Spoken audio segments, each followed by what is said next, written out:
আসসালামু আলাইকুম বন্ধুরা, আজকে আমি খুবই মজাদার এবং সহজ একটা পাস্তার রেসিপি আপনাদের সাথে শেয়ার করব। পাস্তা আমরা অনেক রকমভাবে খেতে পারি, যেমন white pasta, cheese pasta, red sauce pasta, মশলা পাস্তা। কিন্তু আজকে আমি খুবই ভিন্নভাবে গরুর মাংস ও ডিম দিয়ে পাস্তা রান্না করব।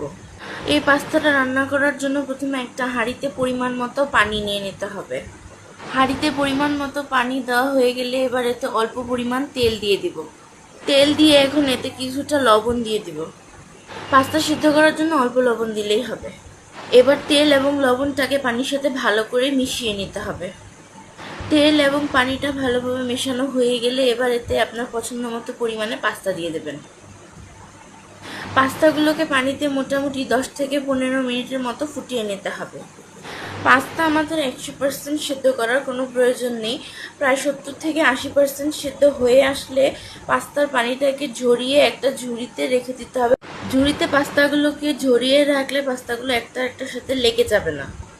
এবার আমরা নেক্সট স্টেপে চলে যাব। এর জন্য প্রথমে একটা প্যানে বাটার গরম করে নিতে হবে। বাটার আপনারা আপনাদের পছন্দ মতো নিতে পারেন, কেউ বেশি খায় কেউ কম খায়। বাটারটা ভালোভাবে গরম হয়ে আসলে এবার এতে 1 টেবিল চামচ পরিমাণ কর্নফ্লাওয়ার দিয়ে দিব। আপনারা চাইলে কর্নফ্লাওয়ারের পরিবর্তে ময়দা ব্যবহার করতে পারেন। বাটার আর কর্নফ্লাওয়ারটা একটু ভেজে এবার এতে পেঁয়াজ কুচি দিয়ে দিতে হবে।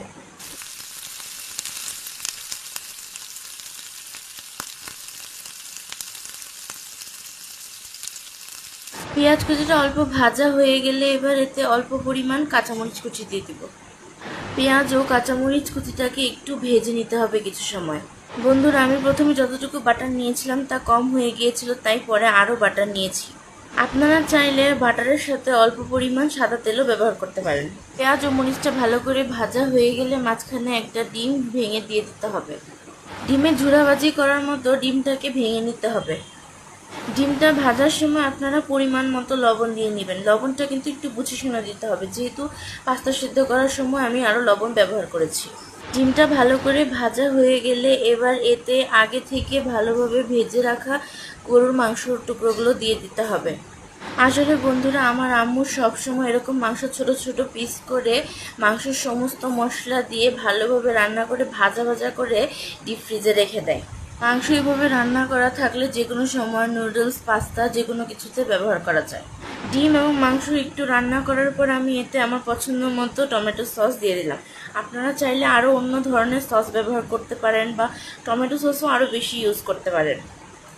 সস অ্যাকচুয়ালি যে যেমন খেতে পছন্দ করে তেমন ব্যবহার করা উচিত। এবার এতে আমি সিদ্ধ করে রাখা পাস্তাগুলো দিয়ে দিব।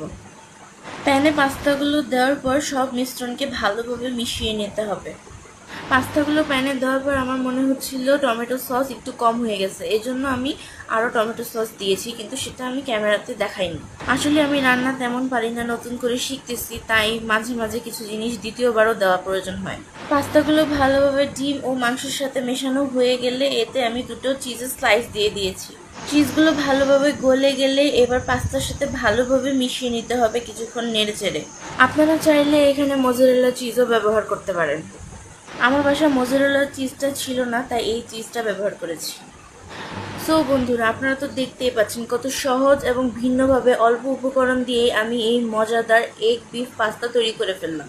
আমার আজকের এই পাস্তার রেসিপিটা আপনাদের কাছে কেমন লাগলো প্লিজ সবাই কমেন্ট করে জানাবেন। আজকের জন্য এখানেই বিদায় নিচ্ছি। আল্লাহ হাফিজ অ্যান্ড থ্যাঙ্কস ফর ওয়াচিং।